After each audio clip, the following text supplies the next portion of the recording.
an introductory video series for the public to get to know the city manager finalists. The public is, of course, encouraged to provide feedback to the full city council using the comment portal on the homepage of the city website. That's minetnd.org. And to use these videos as a way to formulate questions for community members that may have those ready for the virtual open house scheduled for the evening of November 4th.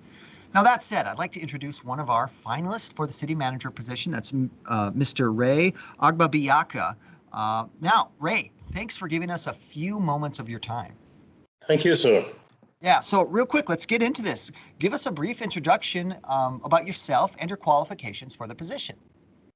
My name is Ray Agbabiaka, and I've been in city management at several levels for many, many years. I do have a master's in urban planning and policy from the University of Illinois at Chicago. I started my government career with the Chicago Park District, where I was a planner. From there, I went on to the city of Chicago. I worked in the Office of Procurement, where I was negotiating municipal contracts, from police contracts to legal contracts to communications and housing and real estate. Anybody who needed to do business with the city of Chicago at the time, I was one of the main contract negotiators. From there, I left the city and went to the Chicago Public Schools, where I worked as the deputy director of contract negotiation. Again, I dealt with the entire school system.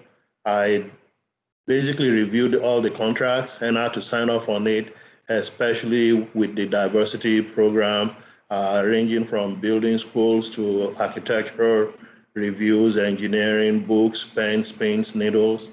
I dealt with all that. After a short stint, I left the school district and went and worked for the Illinois tollway system, where again I was in planning and reviewing statewide contracts, negotiating contracts, making sure that minorities and women are included in every level of government contracting at the tollway. I supervised multiple engineers and architects and was a member of the team responsible for the construction of multiple tollway systems. Then from there, I went and taught college. I was an adjunct professor at DeVry University, Robert Morris University, and Concordia Universities. And then I went back and worked for the city of Chicago, actually, while still teaching as an adjunct professor. And I worked in the Office of Emergency Management and Communication, where I was responsible for the business development, redevelopment of the city of Chicago in case of a major disaster. The model that I developed at the time is still in use to this day.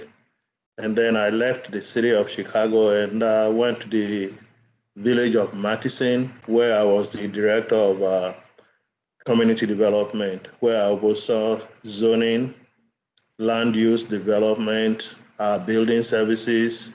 I was a member of the first responder team for the village, as I was with the city of Chicago, the Illinois Tollway, as well as the Chicago Public School system. And I also was responsible for economic development. And I guess I am proud to say in the 4 years that I have been at the 4+ years that I've been at the position, I have brought in, as part of the key leadership team, over $1 billion worth of business to the village, where I negotiated everything from Amazon building the largest fulfillment center in the United States to bringing in logistics, 3 logistics centers, about 80 small businesses, as well as an adult center. When I say adult center, I'm talking about residential retirement home for adults that needed assisted living and those who are capable of living on their own. And that's the position that I currently at last held, and that's my qualification. That's who I am briefly professionally, and I look forward to answering the rest of your questions. Quite a nice general swath of positions you've had. Um, Next, what sort of attracted you to the position of city manager for Minot? I had the opportunity to visit Minot with my family about 10 years ago. And from that day, I fell in love with the city, the diversity of businesses, the ambience of just being able to walk around in a safe environment, the diversity of the architecture that's there.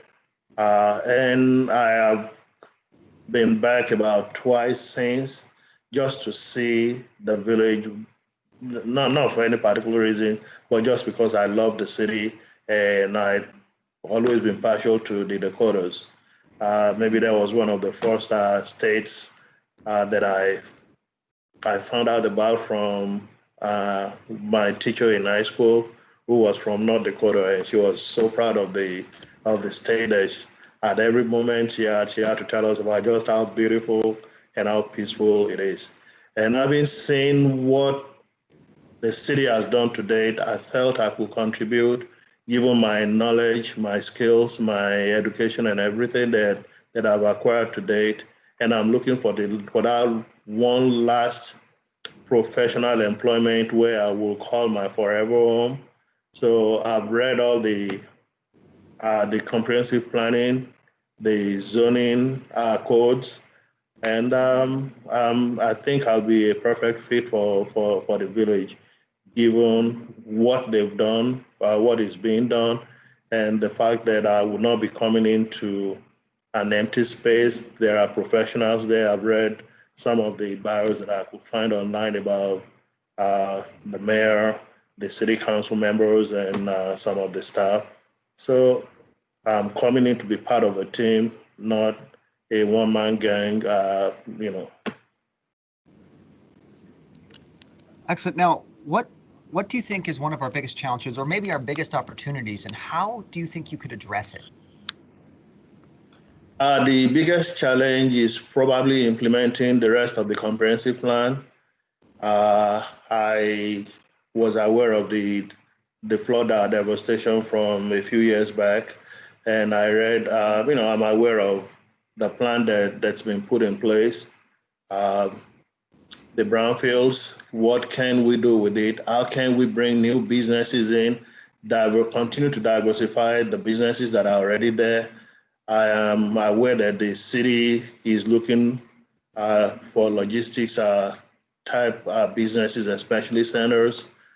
Uh, that's one of the areas that I will call my specialty.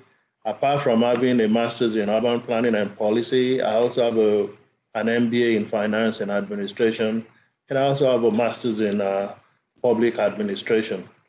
So my forte has been in looking for depressed or close to depressed communities or communities that have lost businesses and are looking to rebound.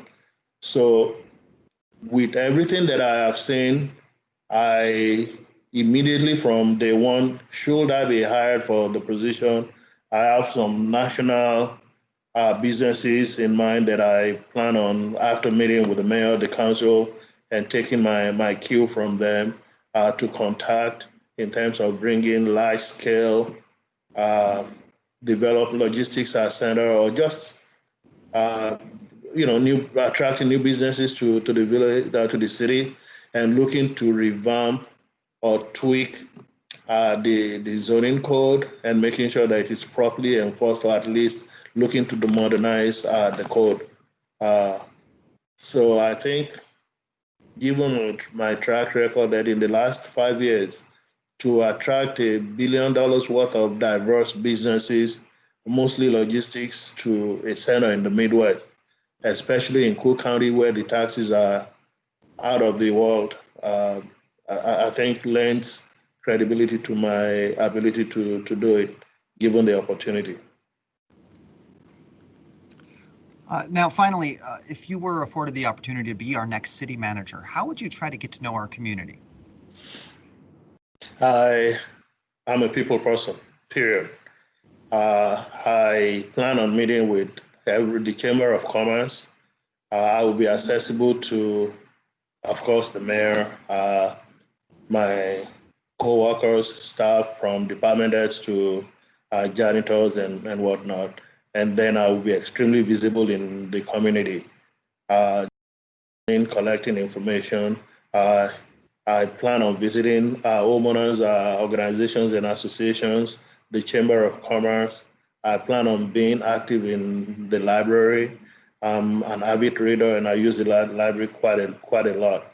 So meeting with the diverse businesses, organizing and co-opting services with the Chamber of Commerce where allowable or where agreeable to the city, and just letting everybody know we are there to provide the service, and the service is to serve the people. Of course, this will be after I've taken my cue from the mayor and from members of the city council, and everybody will get a sense of what we are doing because the members of the city council will have a communique from my office every Friday, what we've done, what we're going to be, what we plan next for the next week or 2 weeks, and where we have challenges.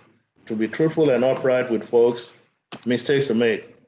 No one person, no one organization, no one city, no one government is perfect.